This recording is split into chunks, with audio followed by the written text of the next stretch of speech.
Hello and welcome guys, आप सबका स्वागत है हमारे यूट्यूब चैनल में भोजपुरी एक्सटी यूट्यूब चैनल में। अगर आप इस चैनल सब्सक्राइब नहीं किए हैं तो प्लीज़ सब्सक्राइब कर ले ताकि भोजपुरी से रिलेटेड न्यूज़ सबसे पहले हमारे चैनल के माध्यम से बताया जाता है। आज हम बात करने वाले पावर स्टार पवन सिंह और प्रियंका सिंह के बारे में। चलिए वीडियो को पूरा देखिए। चलिए बात करते हैं पवन सिंह प्रियंका सिंह के।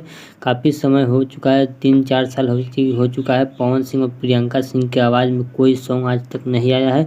आपस में क्या हुआ है विवाद वो पता नहीं है, लेकिन बहुत दिन हो गए जब भी आता था पवन सिंह और प्रियंका सिंह का भक्ति सॉन्ग है या लोकगीत सॉन्ग हो, काफ़ी अच्छा और सुरीला, दोनों आदमी का आवाज़ सेम टू सेम मिलता जुलता था। काफ़ी अच्छा प्रियंका सिंह का भी आवाज़ था, लेकिन काफ़ी समय तक पवन सिंह का और प्रियंका सिंह का सॉन्ग नहीं आया। क्या प्रॉब्लम आया, फ्यूचर में कब आएगा या नहीं आएगा या कोई बात पता नहीं है, लेकिन आना चाहिए पवन सिंह और प्रियंका सिंह का सॉन्ग जो काफ़ी अच्छा होता है। उनके दोनों आदमी की आवाज़ में जो भी आता है आज तक सुपर डुपर हिट था, रिकॉर्ड था, लेकिन वह कब आएगा। अगर आपको यह खबर अच्छा लगा तो प्लीज़ चैनल को सब्सक्राइब कर लें ताकि भोजपुरी से रिलेटेड खबर सबसे पहले आपको मिले। पवन सिंह फैन है तो प्लीज़ मिलते हैं एक और न्यू अपडेट के साथ।